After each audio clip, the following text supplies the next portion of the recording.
information about who am I and where am I. I, um, I was born in a very small village in Panjshir Valley, which is in Afghanistan. And that's still the only spot that we are struggling for freedom.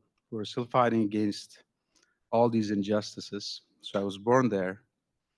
And by the time I was 11 months old, our entire house was bombed by the Soviet. So you can imagine. So I was 11 months old.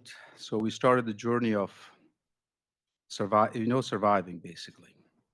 And then by the time I was a toddler, I lost so many members of my family. I also lost my eldest brother who was fighting the Soviet. And probably I was 2 or 2.5. So all these challenges, and then I grew up in the war. The first time I got out of Afghanistan was when I was around 25 or 26 years old, and I got a Fulbright scholarship. So I came to the US. I actually went to Stanford. I did not know what Stanford was. Then I learned what it was, and I was wearing a Stanford shirt all the time. Now it's expensive to buy one. I should have bought one and just wear even today. But so why I'm just giving this information is to just really let you know that all these challenges and how I was raised, how I grew up, and what I saw, it really motivated me. It just offered me a lot of incentives to live, not for myself, for people around me. And since then, I think I started my education journey when I was 26 years old. Now I do have a PhD. I teach. Aside my job, I do teach. I teach in places where teaching is needed. I teach at the American University of Central Asia. I teach sustainable development and social enterprise. I do ethics. All these interesting courses that I enjoy to teach online.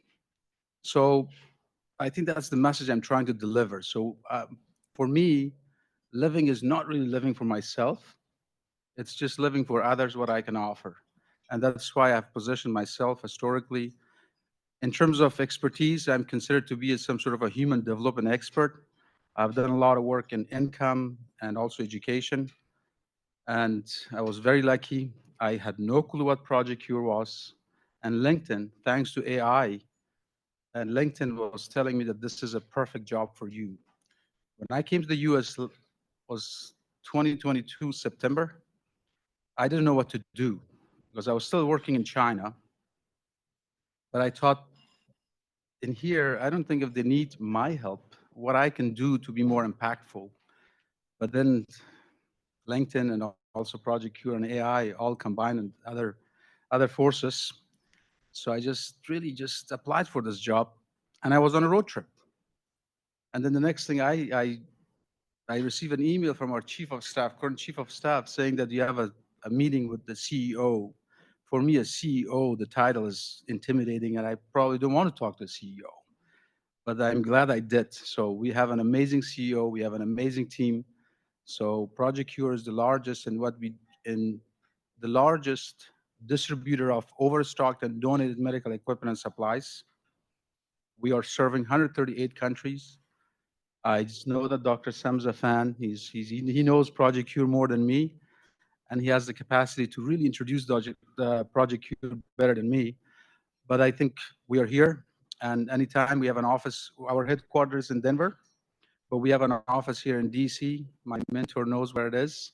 I try to invite my mentor to some of the events we have at the embassy. So I work with a lot of embassies, and yes, I do believe that the sentence says that, I love being at the service of humanity.